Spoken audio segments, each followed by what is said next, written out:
In this video, I'm going to tell you some of the reasons I'm falling in love with plein air surrealism.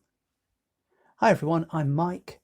I'm an artist based in the UK, and one of the things I love to do is create surreal paintings, and often these involve animals and people, but other times perhaps animals and fruit. But animals are generally a common theme in my surreal work, although sometimes some of my landscape painting could be considered surreal as well. I also enjoy working outdoors, which is often referred to as plein air. And that's great fun. I find it a very sort of relaxing and meditative experience. But one of the things I'm really getting into recently is plein air surrealism. So as the name implies, you're creating a surreal image, but you're working outdoors. And I just wanted to run through with you some of my recent work and some of the key features of some of these paintings with a few tips here and there. And then I'll summarize at the end why I think plein air surrealism is one of the best things and the most enjoyable things I'm doing at the moment. So this first painting was inspired by a trip to Budleigh Salterton Beach, which is a pebble beach. And there are often lots of bathers there and swimmers and paddleboarders and so on. And I just enjoy juxtaposing that traditional seaside scene with an animal or two or three. And so this first one depicts a Welsh mountain sheep. This is a badger-faced sheep. So this type of sheep is quite unusual in its appearance, even when depicted realistically. And I've got this one standing in the shallows of the sea as a small wave crashes in. And then we've got the shoreline here, which is often quite wobbly at Budleigh Salterton.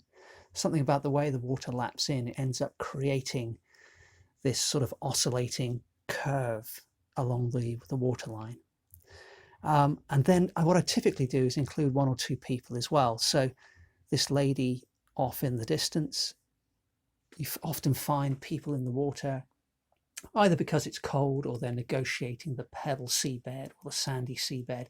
They're kind of trying to keep their balance a bit or just keep their arms out of the water. So just keeping that figure somewhat simple, but capturing the posture of the person, for me, it really helps set the scene. I've kept the main animal somewhat transparent, and that's kind of a recurring theme in my watercolor work as well. If I'm depicting a living thing, sometimes I will keep that transparent because I think it adds to the feeling that it's going to move away and it's only there for a short amount of time.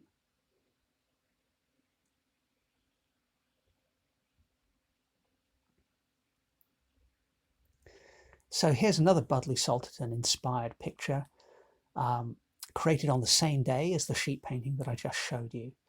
And having created that sheep painting, I looked at that wobbly shoreline again that we can see here at the bottom of the painting. And I think, well, I want to capture that in a more simplified, elegant way. So I actually mixed up a couple of different colors with watercolor and put both on the brush and then swept in that oscillating shoreline very quickly. And then tried to keep the brushwork much fresher for the depiction of the water and the wave and for the cattle. So I just mentioned that the Welsh badger-faced sheep is kind of really quirky looking, even in real life. Well, another animal that I've been painting fairly recently are these Galloway cattle. And these are often this orangey brown, but they're very distinctive because they've got a single white stripe along both their back and their belly. So they're quite quirky looking, much like the belted Galloway cattle that I love. These Galloways are also very quirky looking.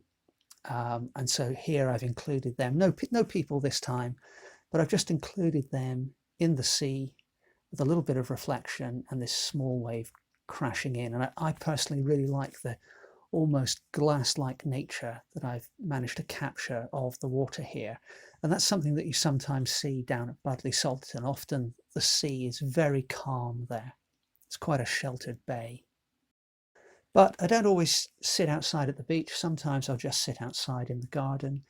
And we've got various pot plants kicking around. And this one's little more than a sketch, created with Inktense watercolor rather than conventional watercolor. And you can see I've just very loosely described, various pot plants and leaves, being a little more refined with the brushwork for these red flowers. But if you look just here, we can see there's a little belted Galloway peeking out from behind the pot. So as I say, that's a little more than a sketch, but it's just exploring the idea of what can be done when working outdoors. Here's another. This is a fairly small painting, but again, this was inspired by sitting in the back garden, and the plant life is just very, very loosely indicated with watercolor, and then I've come in with a unipin marker pen to pick out the shapes of some leaves and other little patterns here and there, some stalks on the right, for example, that, just to add a little bit of definition. So it's a very, very loose treatment. But then the sheep, I cheated a little bit on this one. I had some photos of sheep on my phone. So I just still sat outside, but I just used those to roughly sketch in the shape of some sheep, and then very quick watercolor washes applied to capture the light and dark falling onto the animals. Now, with this lamb here on the left, what I've done is the big bulky shadows that you can see on the face and the chest and the front legs, they're copied from the photograph. But then on the back, I've kind of added a few little patches of shadow to suggest that the leaves in the garden are casting shadows. The plant life is casting shadows onto the back of the animal. When I've got these little bits of granulation, or the little blooming, or cauliflowers, whatever you want to call it, I've deliberately left those. I quite like that effect, especially on something as textured as the fleece of a sheep. But I've left that little lamb less detailed than the main animal, and I've taken a bit more care with the pen work. But again, kept the watercolor washes fairly loose, added a bit more color to that one as well. But then, then you can see in the background, we've got another little animal, another sheep, peeking out from the foliage, perhaps about to ambush the other two. So I try to think of they're not sort of comedy pieces as such, but there's hopefully a little bit of humor in many of these surreal paintings. Here's another garden-inspired painting. Again, very loose watercolor washes were applied while sitting out in the back garden, and then the sheep were roughly indicated using washes of watercolor, and then the unipin marker was used to just kind of define the shapes a little more clearly. But you can see for the animals on the left, there's almost no detail. And I have been careful to include, however, the cast shadows that the ears are making on the bodies of those two animals. Similar treatment for the sheep on the right, although there's a little bit more detail. Started to include the eyes on two of those. But then for the main animal, you can see there's more pen work. It's done in a bolder way, slightly thicker nib, and there are more features on the face.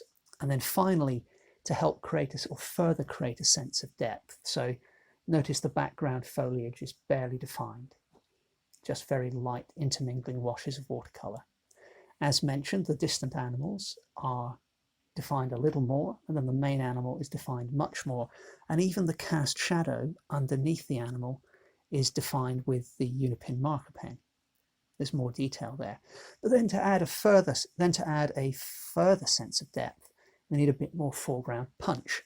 So this is, I think, orange, more or less straight out of the tube for these leaves, which I've then just painted without any line work, but then used the shape created and added a bit more detail and a bit of texture with the pen. And here I've even added some cast shadows on these leaves, you can see here. So all of these little steps, these little increases in detail and texture or cast shadow, they help to create a sense that that object is closer to you. So I think this creates quite a nice sense of the sheep standing in some kind of glade, or perhaps they're tiny sheep standing in a normal sized garden.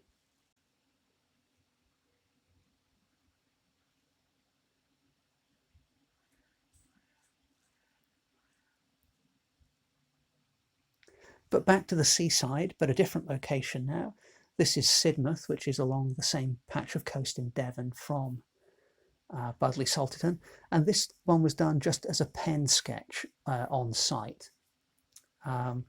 So just did it in black and white and just captured the outlines of the cliffs and the rocky formations we've got here, which have been put in place to stop the beach washing away.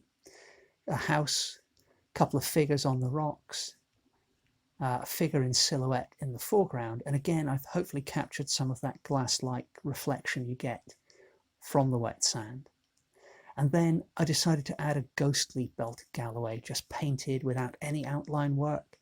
And I've deliberately kept, just like I did with the Welsh mountain sheep in the first painting I showed you, I've kept this animal transparent, so there's nothing painted at all for the white stripe around the midriff. You can just see the sandy beach through the animal. Here's another one, also at Sidmouth, same location on the beach, just looking in the opposite direction. And again, done with the Unipin marker. There were 3 people. It was kind of a chilly autumn day. One person was actually still eating an ice cream despite this, but the others were sat on the beach having hot coffee or tea. So I thought that was a nice little scene. And then having depicted that scene with the figures and the beach, I thought, well, I'll just add a few belties, couple clambering across the rocks, and one in the shallows of the water. Oh, and notice I've just added a little colour selectively here. So the majority of the picture is black and white, but by picking out the 3 main characters in colour and some of the foreground pebbles, then that tends to draw your eye to that. That's my hope anyway, that you first look at the figures, and then because the belties are in black and white, initially the background is hopefully just incidental. But then when you look at the picture a little bit longer, perhaps you think, oh, hang on, there's a belty there. Hang on, there's another one. So it adds a little surreal twist to a fairly conventional sketch. So another fun one here. Here I added a big purplishly blue wash to the background, and then came in with some wet bluer washes, but taking care to, as I move down the paper, include these light blue, harder edged brush strokes on top of the pure white of the paper. Then a bit of purple for the shadow area in the breaking wave, and then just a few brush marks dabbed on for the indication of some pebbles. So I let that background dry, and then I kind of thought, okay, what do I want to do here? Well, I had this weird cauliflower mark. You can see here, it's almost a leaf shape or a cave shape. And I thought, well, I'll place a belty almost as if it's coming out of that, as if it's some kind of portal perhaps, or we don't need to analyze it too much. It's all of the, some of these paintings are meant to be almost dreamlike, really, where you're not meant to question too deeply the logic behind them, but hopefully they create some kind of emotion. And I thought, well, I'll go with a pure orange belty this time. Again, I've done an almost completely transparent midriff. You can see the outline of the animal is not painted at all there, but I've added a few textural marks on the stripe, and then a few indications of the reflections in the water. And then returning to the theme I've been working on and off for a few months now, having some men in suits in the water or accompanying these animals. And the guy on the left is fairly conventional, painted in a fairly loose way, just leaning to the side, and again he's reflected in the water. But for the chap on the right, I actually had a bit of an awkward mark from the initial wash, where you can see the top of that umbrella, that kind of little spiky bit coming out of the umbrella. And I thought, well, how can I kind of deal with that? So I decided to create this next guy holding a multicolored parasol, because you see those at the beach at Budley quite often. Obviously people shelter under them from the sun. And I thought, okay, well, this guy in a suit can be holding that parasol over his head. But again, we need not worry too much why this scene is happening. We just kind of go with the flow. Now, this is perhaps one of my favorite recent paintings. I mean, it's not perhaps all that surreal, but I wanted to include it because I started to sketch this one on the same day as the previous painting that I just showed you, and in more or less the same location. We were sat up nearer the cliffs at Budley, looking out across the water, and there were some boats moored up here, So I drew this one using the Unipin marker. Then there's another boat over here wrapped in tarpaulin. I drew that as well. Indicated some of the pebbles. There was a guy just over the beach at Budleigh is pebble, but it's kind of shelved. It comes down in these massive steps. So this guy is just kind of over the brow of a mound of pebbles, working perhaps on, you know, a chain or something, or a rope attached to one of the boats. We don't know. And then also, you often get swimmers who have these little flotation devices. So the little red bit here is the flotation device. And then the black silhouette, that's the arm of somebody doing the front crawl coming out over the top of their head. So they're swimming from left to right. And then I also sketched in a little belted Galloway as well. So I had that line drawing done, and I was about to paint it, but then we decided to go and sit near the water's edge on the pebbles. And that's when I ended up doing this painting here. And then a couple of days later, or a few weeks later, I can't remember, we went to a different part of Budleigh, sat on the beach. But as when I took my pad out, I discovered the line drawing for this painting. And I thought, okay, cool, I've got to paint it now. That's great. So I just added a light blue wash, fading to almost white for the sky, some slightly darker blue textural brushwork for the sea.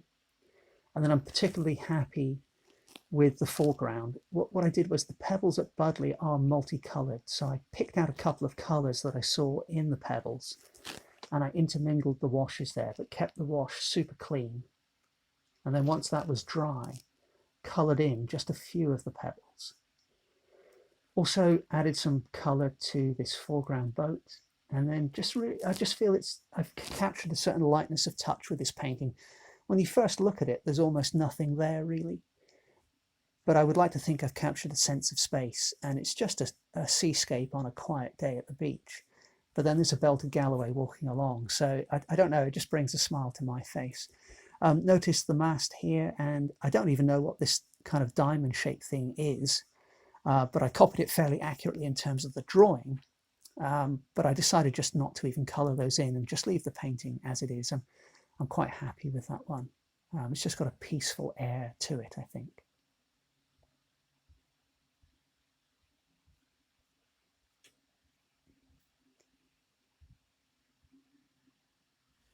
And then this one, same day at Budleigh is the one when I filled in the line drawing with paint for the last one.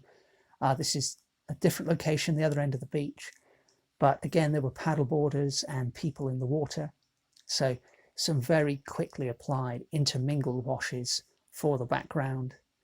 Any cauliflowers that appear, like that one, I don't mind at all. Put a kneeling paddle boarder in the background, just fairly simply rendered. Very light washes, just a simple treatment. But the presence of that paddle boarder tells you that the background is water. Now for the couple, the guy was rubbing his hands together because it was a bit cold, and the girl, they didn't look like this, by the way. I just copied the posture of each person. I just kind of painted general person. So it was a bit cold, so she was a bit tentative as she worked her way into the water. And then I added washes, and the thing I'm happiest with both of these figure studies is, the way I've treated the shadows and cast shadows. So I've deliberately put a light wash down on the arm, and then while that was still wet, put some darker washes in. And I feel that creates a lovely, intermingling of the two colors. And then you can see there's a little bit of a cast shadow from her forearm across her hip there, and that works really well, I think. And then I've done something similar with the arms of this guy, and again you can see a cast shadow which is curved as it falls across his belly, and that's worked quite well. And then the surreal touch, if the colors alone of the water are not slightly surreal, we've got a belted Galloway lurking in the water. What is going on? This is the question we ask with all of these paintings. So I really love doing these plein air surreal paintings. They're great fun to do. I find that it's a lovely combination of representative studies of people So for example, I've got to get the posture of that person accurate for it to convince, because if there isn't a convincing bit to the painting, then I feel going weird with the animal doesn't work. I think you need that juxtaposition of something which is a bit realistic on top of something which is a bit weirder. But the different locations that we have in Devon, especially at the coast, I find, where you get different light almost, hour to hour sometimes. That really inspires me, but also just being in the garden with the multitude of colours, with different flowers and grasses and plants as well. And of course, you can adapt those colours. You don't have to stick with them. But I'm really enjoying just taking a garden scene or a seaside scene and then adding my surreal twist to it. And I also find that it makes me look in a new way as well. So I might choose to just pick out, really focus on trying to get the reflections right, or maybe just try and focus on getting the cast shadows right, or maybe try and focus on getting the shoreline right. But whatever it is, I choose to focus on a key bit and try and get that right, and then just free for all, let my imagination, just flow and do its own thing, and let the paint do its own thing. The watercolor is brilliant for this, because it just does its own thing if you let it. So there we go. There are my thoughts on plein air surrealism at the moment. They may change in the future, but hopefully more on the way soon. Hope you enjoyed this little video, and I hope to see you next Sunday for the next episode of the Sunday Art Show. Thanks very much for watching.